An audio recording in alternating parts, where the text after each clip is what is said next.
Hoje, 21 de setembro de 2020, dia de São Mateus. O Evangelho de Mateus, do capítulo 5 ao 7, traz o discurso da montanha, e no capítulo 8 e 9, narra a prática de Jesus coerente com aquele discurso dos capítulos anteriores.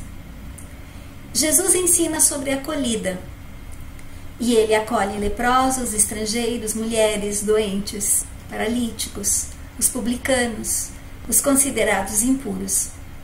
Jesus rompe com as normas que dividiam as pessoas entre puras e impuras, normas que excluíam, e fala sobre o que realmente importa para os que o seguem. Jesus já havia chamado pescadores, gente mal vista na época. Mateus era considerado um homem impuro, um pecador, porque ele cobrava impostos para o Império Romano, altos impostos. Os cobradores de impostos eram considerados cruéis e entre eles estava Levi, filho de Alfeu, que mais tarde trocou o nome para Mateus. Mateus significa dom de Deus, isto é, aquele que reconhece que sua presença é sinal e faz com que a comunidade se torne sinal da salvação para todos, sinal do dom que Deus faz a cada um. Por aí vemos que a comunidade cristã acolhia aqueles que eram excluídos e tidos como pecadores e impuros. Mateus deixa tudo para seguir a Jesus, para ser sinal do dom de Deus para todos. Mas ele precisou romper, renunciar à corrupção de um cobrador de impostos. Deixou de oprimir o povo, deixou de sugar os bens do povo para entregá-los a um império opressor. E Jesus senta à mesa com pecadores e publicanos. Os judeus naquela época viviam separados dos pagãos e pecadores. Interessante, não é? Os outros é que são pecadores. Jesus rompe com a norma que divide. A comunidade cristã também rompe com a norma que divide.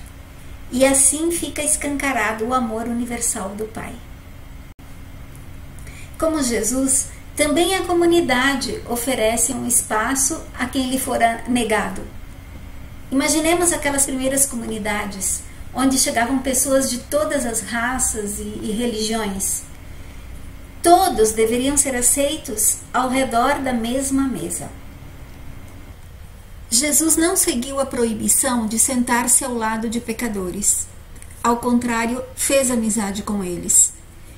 Os fariseus perguntam aos discípulos de Jesus: por que o vosso mestre come com publicanos e pecadores? Talvez essa pergunta mostre a dúvida dos discípulos de ontem e de muitos discípulos de hoje. Alguns estudiosos interpretam a pergunta como uma crítica ao comportamento de Jesus, uma vez que desde a escravidão na Babilônia até aquela época, os judeus observavam a lei da pureza, já tornada um sinal de sua própria identidade.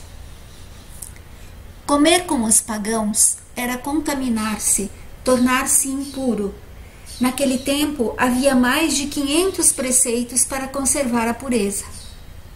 Nos anos 70, época em que o Evangelho foi escrito, o conflito ainda era atual. O texto mostra Jesus que apela para o bom senso. Não são os que têm saúde que precisam de médico, mas os doentes.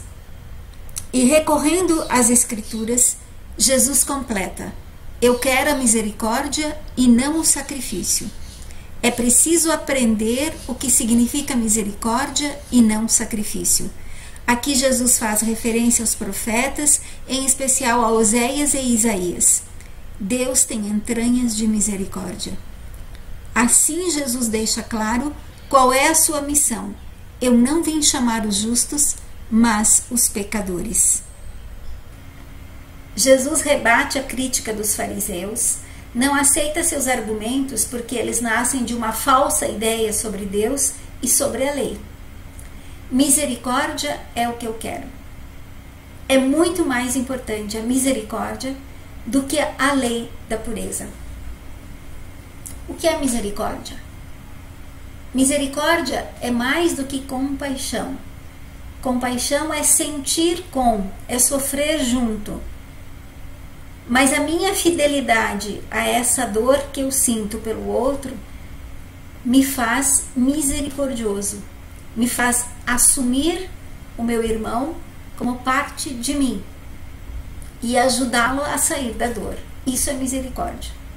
É muito mais importante a misericórdia do que a lei da pureza, porque essa lei exclui as pessoas por causa de sua condição social, por causa de sua raça, religião, por seu trabalho, por seus limites. Mas não é isso que Deus quer. O Evangelho de hoje nos leva a perguntar: quem são os desprezados e excluídos da nossa sociedade? Quem eu excluo da minha vida? Por quê? Quais são os meus preconceitos, os meus apegos? Quais são os nossos preconceitos que nos privam da beleza que a outra pessoa tem e que eu insisto em não ver? O que é que me falta para partilhar a vida e o que eu tenho com os outros?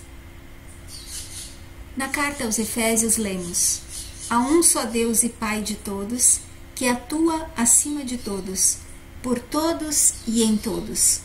Somos todos feitos da mesma matéria. Que a palavra de Deus seja a luz a iluminar nossas decisões, sentimentos, nossos projetos, nossas ações. Assim vamos construindo uma sociedade com ética, na qual existe lugar para todos. Uma sociedade na qual quem acolhe o irmão e irmã que estão na rua não seja ameaçado e não precise proteção para ser sinal da misericórdia de Deus no meio dos que mais sofrem. Rezemos. Ó Deus, que na vossa inesgotável misericórdia escolhestes o publicano Mateus para torná-lo apóstolo, dai-nos por sua oração e exemplo a graça de vos seguir e permanecer sempre convosco. Por nosso Senhor Jesus Cristo, vosso Filho, na unidade do Espírito Santo. Amém.